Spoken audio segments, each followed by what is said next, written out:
3. Halo semuanya, kembali lagi bersama saya Dr. Hewan Habib Yoga di channel kesayangan Anda, Dr. Hewan.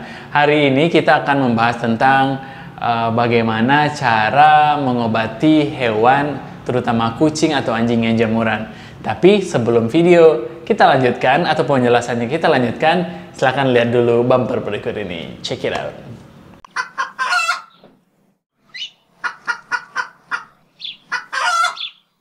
Oke, teman-teman, sebagaimana yang telah saya jelasin sebelum bumper tadi, bahwa hari ini kita akan menjelaskan gimana sih cara mengobati jamuran pada hewan. Namun, saya sudah jelaskan sebelumnya ya, kita harus bisa membedakan dulu mana yang jamuran, mana yang tungauan atau skabiesan, dan sebagainya.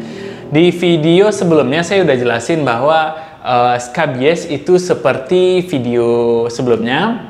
Kemudian jamuran, hari ini kita akan membahas tentang jamuran dulu. Jadi jamuran itu ada beberapa jenis atau tipe sebenarnya. Jadi kayak ada jamuran yang Malassezia, kemudian ada lagi yang Microsporum canis dan sebagainya. Jadi jamuran itu banyak banget dan itu akan menyebabkan berbagai kerusakan, mulai dari kebotakan, kulit memerah, bahkan ada infeksi bakteri di kulitnya. Jadi kayak kulit memerah, basah, kemudian berbau dan sebagainya. Itu adalah salah satu gejala dari jamuran. Namun untuk mendiagnosanya itu lagi cuma dokter hewan yang bisa. Jadi teman-teman tanya ke pet shop misalnya, kalau nggak ada dokternya di sana jangan terlalu dipercaya dulu. Ini bukan jamur dan sebagainya. Bahkan ada beberapa klien saya yang mengaku bidan, dok, ini kayaknya telinga kucing saya cacingan deh, kayak gitu.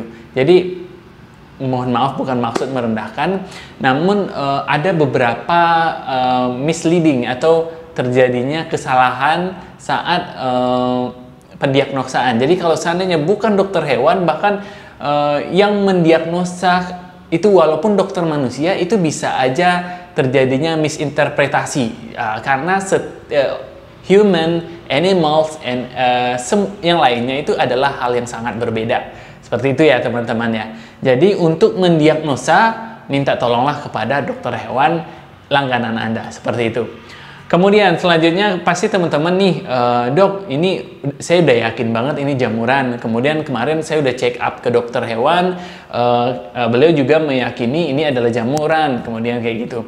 Bahkan udah dilakuin pemeriksaan kulit, skin scraping, bahkan pengambilan sampel untuk diperiksa laboratorium dan sebagainya, itu udah bagus banget. Nah sekarang dok, gimana sih dok cara yang ideal untuk memberantas jamur biar dia habis tidak kembali lagi? Nah ini adalah jawaban yang banyak sekali ditanyakan orang dan tentunya saya tidak bisa menjelaskannya dalam waktu yang sangat singkat seperti itu. Oke, kalau seandainya teman-teman ingin bertanya apa sih treatment yang paling sederhana kalau kucing kalian atau anjing kalian atau hewan kesayangan kalian itu ada jamurnya, pertama adalah dimandikan sesuai jadwalnya.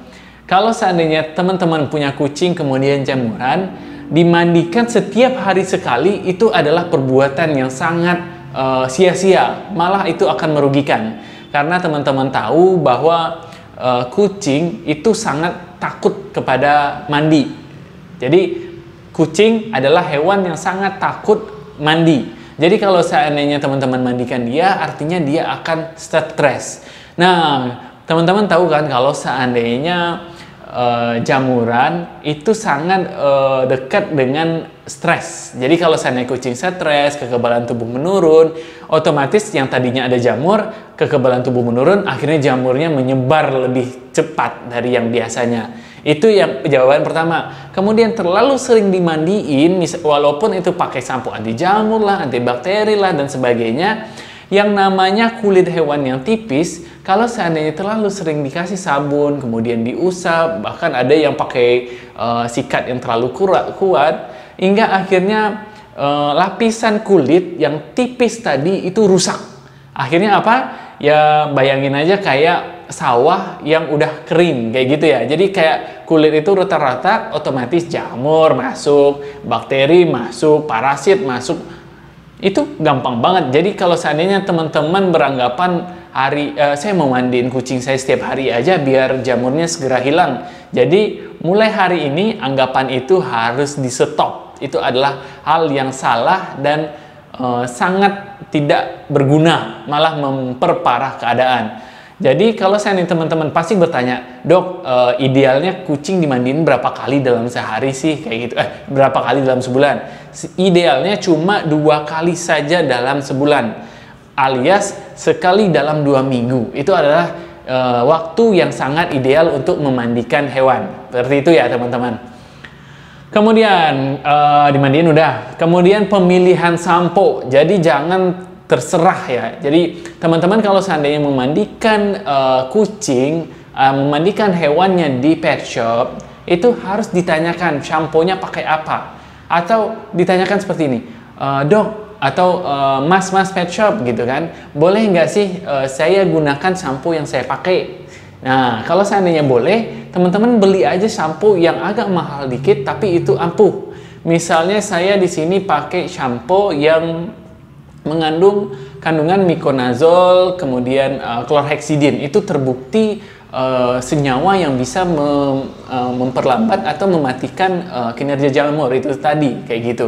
Kemudian teman-teman kalau beli sampo jangan asal dimandikan juga, jadi harus ikutin prosedurnya. Misalnya saat memandikan jamur itu harus ditungguin 15 menit, kemudian dibilas sampai bersih dan sebagainya. Jadi setiap membeli sesuatu untuk hewan, pastikan baca aturan pakai. Jangan asal-asal pinter, kayak gitu ya.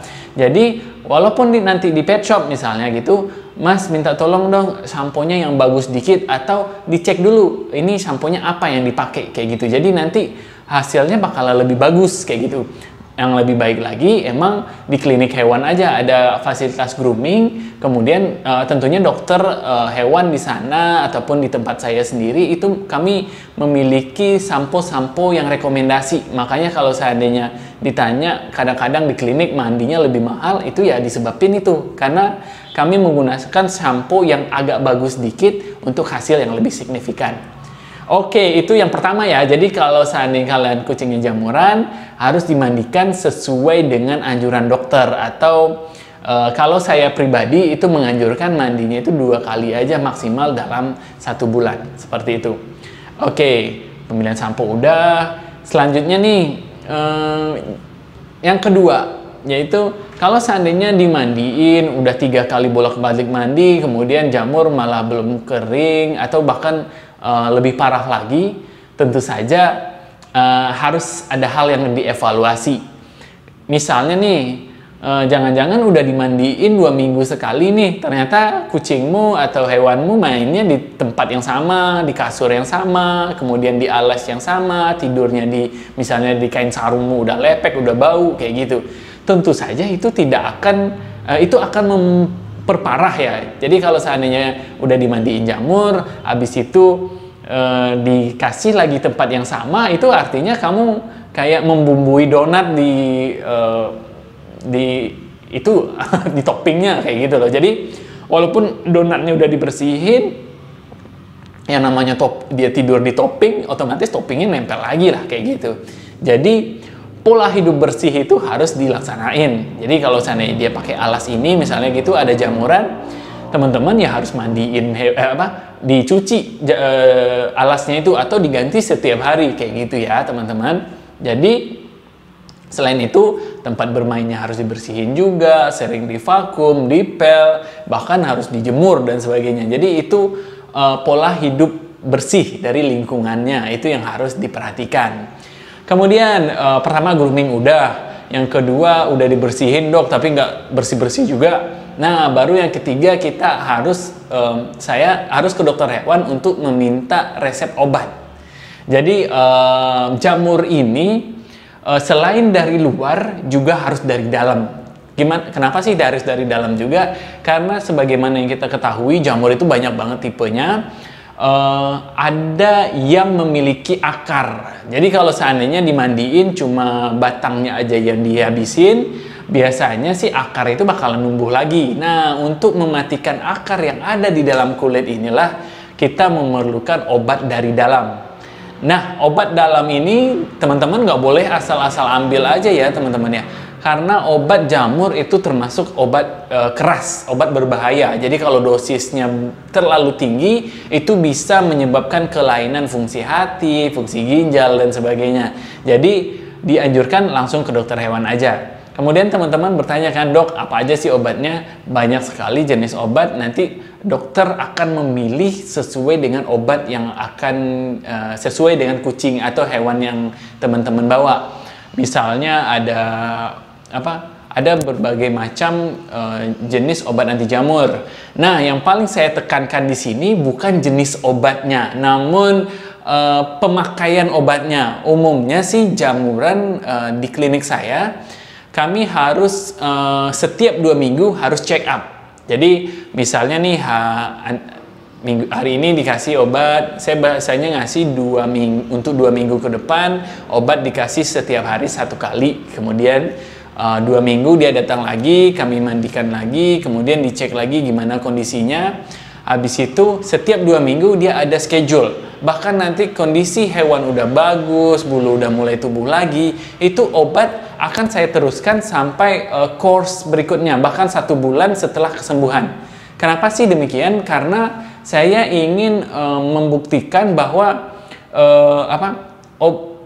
jamur ini sudah mati ke akar-akarnya. Jadi dalam setelah course-nya setelah dia sembuh, kemudian saya akan menambah untuk 2 minggu, sebulan ke depannya harus minum obat dengan dosis yang bervariasi. Misalnya biasanya setiap hari sekali, kemudian diganti alternate day. Jadi kayak hari ini dikasih, besok enggak, besok lusanya dikasih, besok-besoknya lagi enggak dikasih, seperti itu.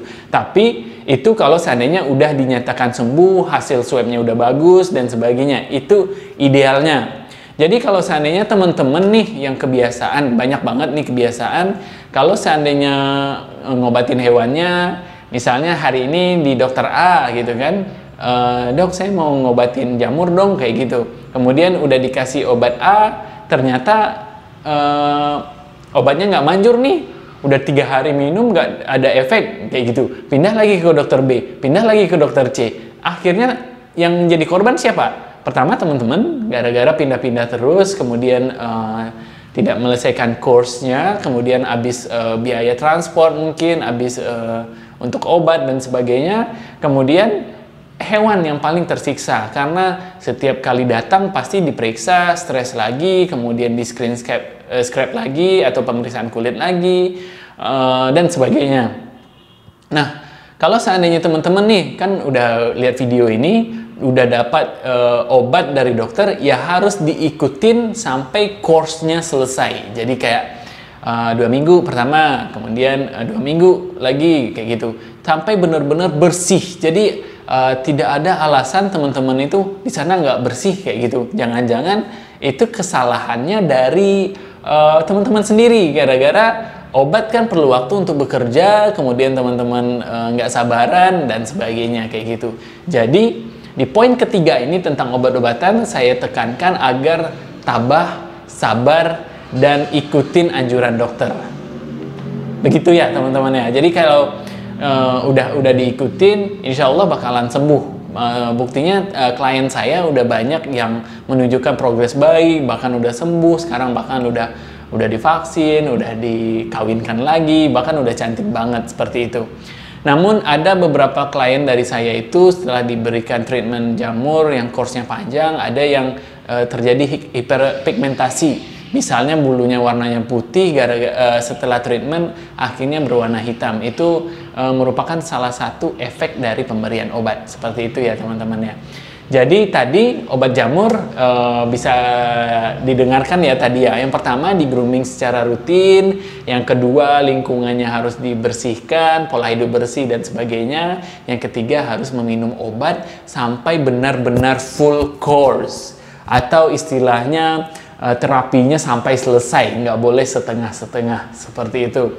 Kemudian teman-teman pasti bertanya, dok, boleh nggak sih saya kasih krim boleh nggak sih saya kasih spray dan sebagainya? Sejauh saya pengobatan sih, kebanyakan saya tidak menganjurkan obat luar. Kenapa sih? Pertama nih, biasanya teman-teman ngasih krim jamur untuk manusia biasanya pakai golongannya ketoconazole. Ketoconazole itu termasuk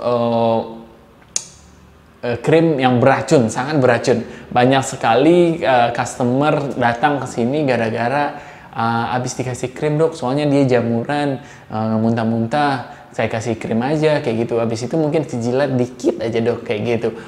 Oke, kalau seandainya pernah kejadian kayak gitu, itu berarti kesalahan teman-teman ya. Jadi kalau dikasih krim itu haram hukumnya untuk dijilat. Gimana pun caranya harus nggak boleh dijilat. Namun kalau kucing, saya nggak jamin itu bakalan bisa ngejagain kucing biar nggak ngejilat. Jadi kalau seandainya udah jamuran, saya anjurin jangan deh kasih obat-obat luar karena terlalu beresiko. Karena sebagaimana yang kita tahu, obat jamur itu semuanya beracun. Jadi kalau seandainya terjilat, walaupun itu sedikit, itu sangat tidak dianjurin. Jangan-jangan lebih susah ngobatin keracunan obatnya dibandingin ngobatin jamur itu sendiri. Seperti itu, teman-teman. Oke, bagi teman-teman yang beruntung di rumah nih, yang nggak kucingnya atau hewannya nggak jamuran, dok, gimana sih cara biar kucing saya nggak jamuran kayak gitu kan? Pertama, jaga kelembapan. Jangan bolehin dia main lembab-lembapan. Kalau dia basah harus segera dikeringkan. Main di toilet dilarang, nggak boleh hujan-hujanan, seperti itu. Kemudian hindari kontak dengan hewan ataupun manusia yang jamuran, karena ada beberapa jamur itu sifatnya zoonosis. Selain ditularin dari hewan ke manusia, dari manusia ke hewan itu juga bisa terjadi. Kemudian nih pas masa kawin, teman-teman harus periksa calon besannya, calon iparnya itu dengan pemeriksaan kulit. Jadi nggak cuma jamur doang, misalnya juga kutuan dan sebagainya, itu harus diperiksa sampai benar-benar teliti ya. Kemudian kayak gitu. Kemudian jaga kontak. Jadi kalau seandainya kucingnya suka main keluar, pastiin dia nggak berteman dengan kucing-kucing jamuran. Bukan maksudnya diskriminasi, namun ini untuk kebaikan kucingnya teman-teman juga sih sebenarnya, kayak gitu ya.